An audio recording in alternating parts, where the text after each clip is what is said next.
My name's Leki. I work for a PR agency called the Baton Hall.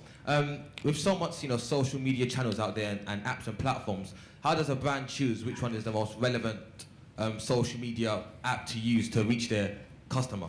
I think a brand needs to be smart enough to know who their customer is.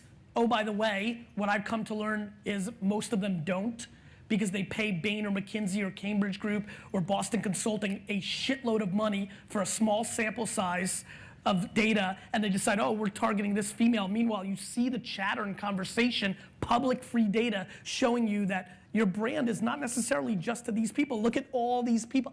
I'll never forget Saks Fifth Avenue.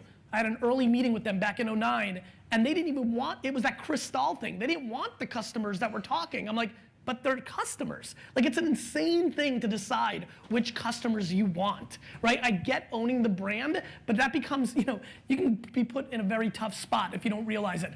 To me, it's getting the best data you have from your retail partners if you're a brand to figure out who's actually buying your product and then mapping it to where those people actually are. And that data is tough to come by, but I think some of it's anecdotal from a strategy standpoint. I don't think 50 to 70-year-old men are on Snapchat. And if they are, they're probably doing some gangster ass shit, right? But I think I want to say this. I also think there needs to be a purpose why you jump on something. We put brands on early platforms. We put General Electric on Vine the first day because the strategy is earned media.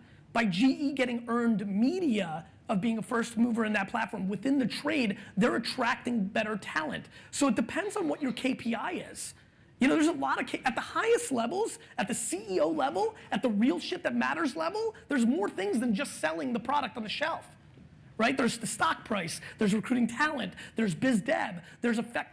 How about when a CPG brand jumps on Snapchat, gets a lot of press, and all of a sudden Tesco and Walmart want to do business with them because they think they're innovative? So like if I put you on Snapchat and it gets you a ton of press and that helps you get a better relationship with your biggest customer, wasn't that a good reason to do it? Everybody's just too black and white. The world is gray. Yeah.